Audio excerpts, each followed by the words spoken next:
Have you ever wondered who took up the mantle of leadership in the church after the Apostle Peter was gone? Imagine living in Rome just a few years after Saints Peter and Paul were martyred. Who would guide the fledgling Christian community then? This is where the story of Saint Anacletus, also known as Pope Cletus, begins. He was born around the early 1st century. Tradition even gives his father's name as Emilianus, and he was a Roman by birth from a neighborhood of the city known as Vicus Patrici. In those earliest days of the church, Anacletus heard God's call to serve. Fittingly, the very name Cletus means one who has been called, and Anacletus can mean called again or blameless. From his youth, he felt drawn to the new faith spreading in the empire, the faith of Jesus Christ. We can imagine him as a young believer in Rome, listening to the preaching of the apostles or their immediate disciples. His heart awakened and his life forever changed. In answering this call, Anacletus dedicated himself to the service of God's people. He grew in faith under the guidance of the first generation of Christians. Little could anyone have guessed that this humble man would one day become the 3rd bishop of Rome, succeeding the very ones who had known Christ's apostles.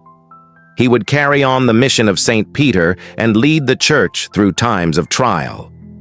The stage was set for Anacletus to step into history, closely connected with the apostles' legacy and the early church's life. Anacletus lived in the age immediately following the apostles, making him a crucial link in the chain of Christian history. After the martyrdom of Saint Peter around the year 64 AD, the first successor, Saint Linus, took up the leadership of the Roman Church. Upon Linus's death, around the year 76 or 80 AD, he delivered his office to Anacletus, as recorded by the church historian Eusebius of Caesarea. Anacletus, sometimes referred to as Anacletus, is placed in historical records as the 2nd successor of Saint Peter and the 3rd bishop of Rome. Saint Irenaeus, writing in the 2nd century, confirms this exact order. He tells us that Linus was the first, then came Anacletus, and after him, Clement received the episcopate. This places Anacletus in a sacred and powerful position, directly continuing the apostolic mission in Rome. He likely worshipped with believers who had known Peter and Paul personally.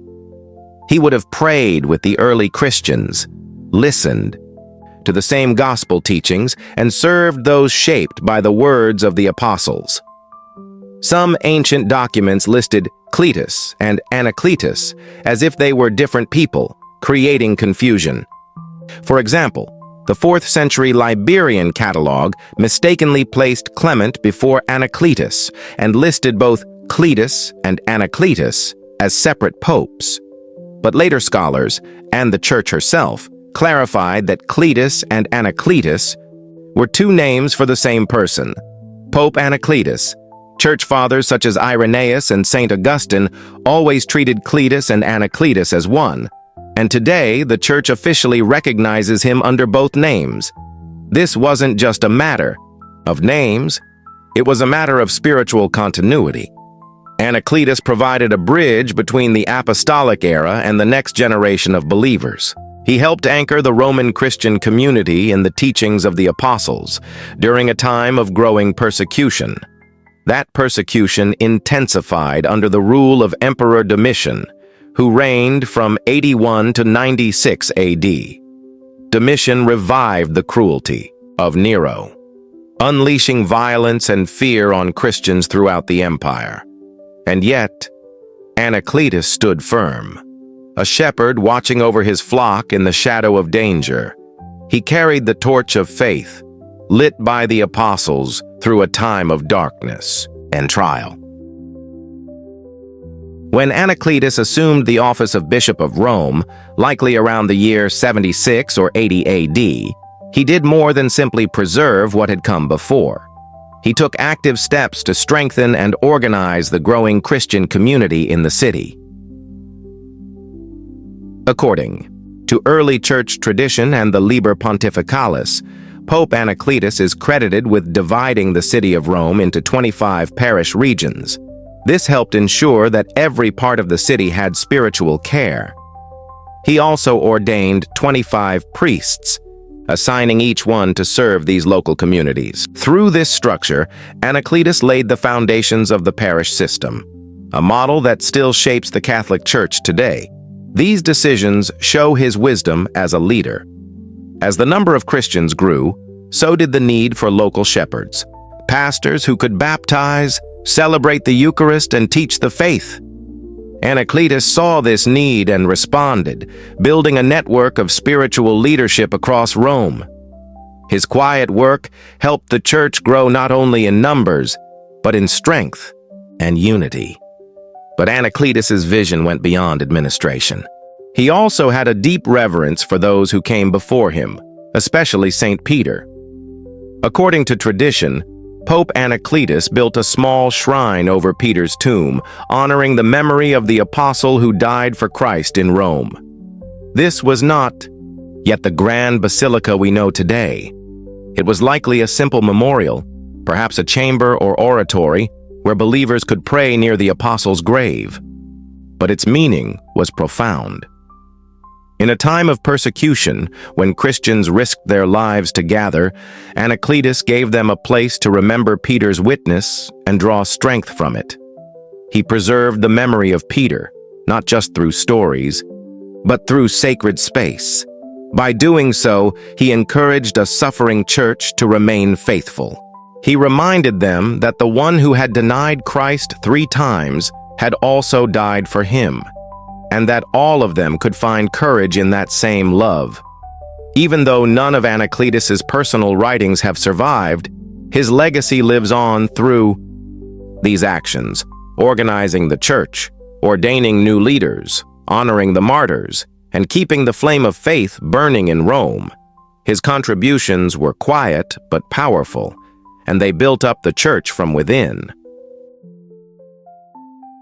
The final chapter of Pope Anacletus's life would be written in blood. Though the details are scarce, tradition tells us that he died a martyr, likely around the year 91 AD during the persecution under Emperor Domitian. There is no surviving account of his trial or execution.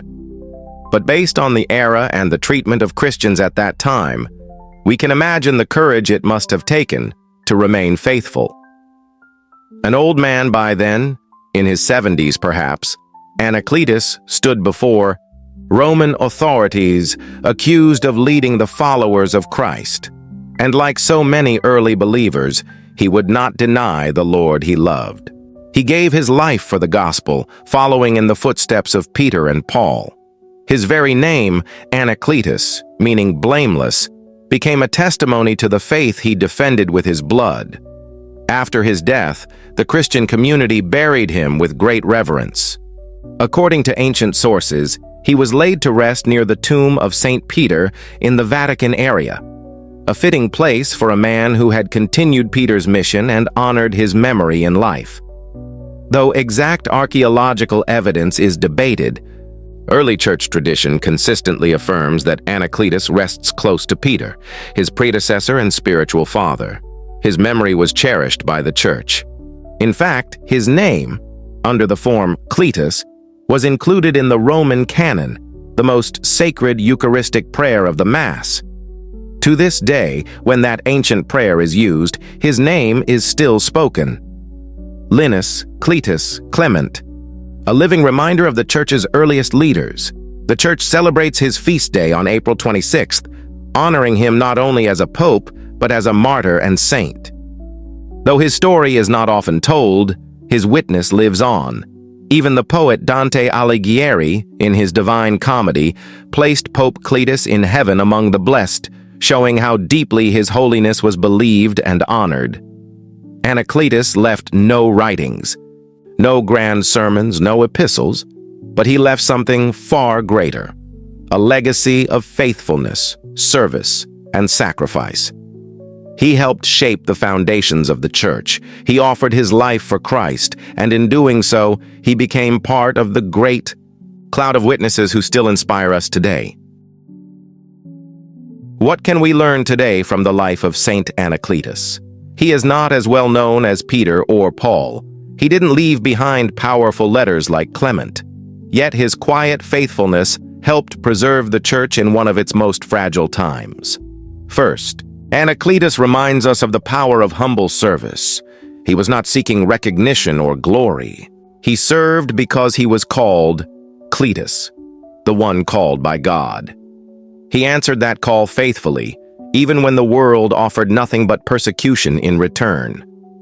In our own lives, we may not be called to dramatic acts of heroism, but we are all called to faithfulness in our daily lives, in our families, our churches, our communities. Saint Anacletus encourages us to be steadfast, even in the shadows, trusting that God sees and blesses every quiet act of obedience. Second, his life is a witness to the continuity of the church. He lived just a step away from the apostles. Through him, we see how the faith of Peter was passed on, carefully, faithfully, to the next generation. Today, we live in a world that often challenges tradition and questions authority. But the church remains apostolic, grounded in the witness of men like Anacletus. He didn't invent something new. He received the faith, preserved it, and passed it on. And that's exactly what we are called to do. Finally, Saint Anacletus teaches us courage. He shepherded a church under pressure. He stood firm when Rome tried to silence the gospel. And in the end, he gave his life for the name of Jesus. His courage was not loud, but it was real. And it's the kind of courage we need today, to speak the truth in love, to stand firm when the world mocks our faith, to remain faithful when it costs us something. So as we remember Saint Anacletus, let us be inspired to live as he did, humbly, faithfully, and courageously. Let us answer God's call and carry on the mission of the apostles in our own time, because the same spirit that guided Anacletus is still guiding the church today. If the life of Saint Anacletus has inspired you, please like this video, share it with others, and subscribe to our channel, Jesus' Way of Salvation. Let's keep spreading the powerful stories of the saints and the hope we have in Jesus Christ. Thank you for watching, and may God bless you always.